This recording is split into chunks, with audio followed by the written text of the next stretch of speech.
Kentucky is a state that has a number of famous alien encounters and alien abductions. In 1955, a large group of adults and children arrived at the Hopkinsville Police Station, alleging to be attacked by small extraterrestrials. Just 7 years earlier, pilot Thomas Mantell would perish while chasing a UFO. In 1976, 3 women would allege to be abducted by aliens while returning home from dinner one night. All these cases appear to be quite credible and have been covered on this channel in prior episodes. In today's episode, we will cover another case from the state of Kentucky that happened in 1977. The case involves a young man alleged to be taken by something. The story is truly unique and would seem to be fabricated, except it shares some incredible common traits from one of the most famous alien abduction cases ever, the Travis Walton Incident. In time, this case has become to be known as the Lee Parrish Alien Abduction.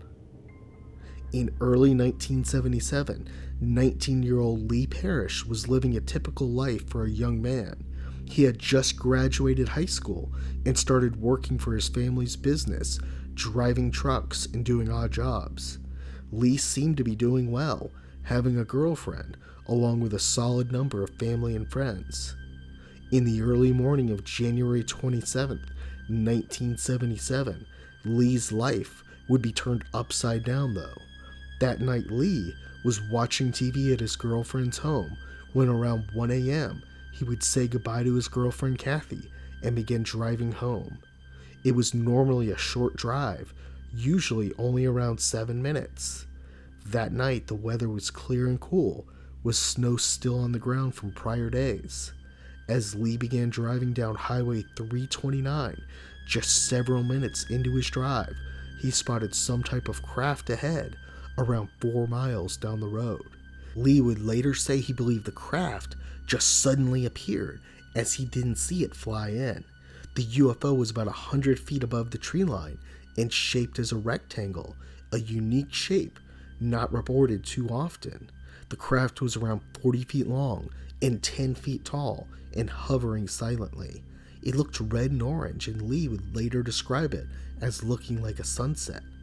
At this point, Lee kept getting closer to the craft, but to his recollection, he wasn't actually driving toward it. He believes the vehicle was being pulled. After 15 seconds, the radio would begin to fail, and soon Lee was right underneath the craft. He stared at it, and after a few minutes, the craft flew away quickly into the distance.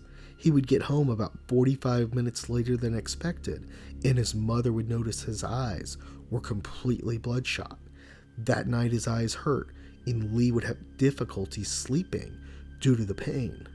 As Lee felt upset and wanted to know what happened, he reached out to UFO investigators Don Elkins and Carla Ruckert.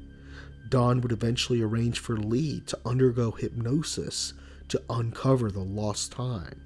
It's important to note here that Lee was hesitant to go under hypnosis as he didn't trust it and was worried. As Lee went under though, he would tell the following story. As he saw the UFO that night, his first thought was that it was fire. As he kept approaching it, he kept thinking to himself, "What is it? What is it?" The more he looked at it, the worse the pain got. He seemed to believe the craft took control of the car and hovered it over toward it. The craft changed color to black and then to white, and the next thing he remembers is waking up in a brightly lit, circular white room. It was around 20 feet across and 20 feet high. Then he would spot 3 beings. They were all different colors and shaped oddly. Almost certainly, these were robotic in nature according to Lee. The one on the left was black and huge, almost as tall as the ceiling. Its body was like an army silhouette target. It had 1 arm, with no appendages. The white one stood in the center around 6 feet, and the red one on the right was a little bit shorter than the white one. Unlike the others, it had 2 arms and it was glowing. It was shaped similar to the black one. The white one appeared to be in charge of the situation. all the beings had no features on their faces. Lee was able to sense the intentions of the being somehow and knew the black one he needed to fear. It's not clear how he knew this, but when the black being stepped forward and touched Lee with its one arm, it was painful and scary for him. In contrast, when the red being stepped forward and touched Lee, this didn't scare Lee as much, nor was it painful.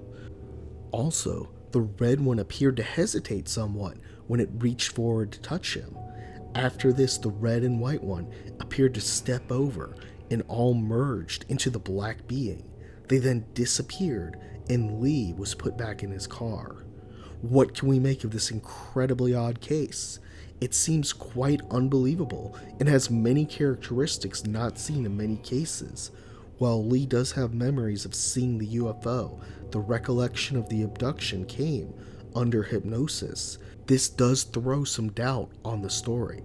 Still, this case has one very strong aspect to it: Lee's report of the craft. In 1975, Travis Walton, a logger in Oregon, would allege to be abducted by aliens. Walton's case is one of the most famous on record and is considered to be quite credible. Remarkably, in that case, the craft was described as a fire in the sky, which aligns exactly with what Lee reported in 1977. In 1994, Hollywood would make a movie around the Walton experience, and interestingly in the film, when they were approaching the craft, actor Ethan Hawke would point out something that looked like the sun setting. This is exactly what Parrish described too with the investigators. Walton's case happened 2 years before Lee's. The similarities between the two are incredible. Still, it must be pointed out Walton reported Nordic aliens on board. That said, it's reasonable to assume that Lee encountered robotic beings, and these were being controlled by the biological entities on the ship. Some might be skeptical of Lee's story, as Walton's case was very high profile, and Lee could have read about it in magazines like the National Enquirer. However, that raises the question: if he created the story, why wouldn't he just said he encountered Nordics or gray aliens? The case of Lee Parrish is certainly an interesting one, and it's unclear if he was visited again or was able to move on from the incident.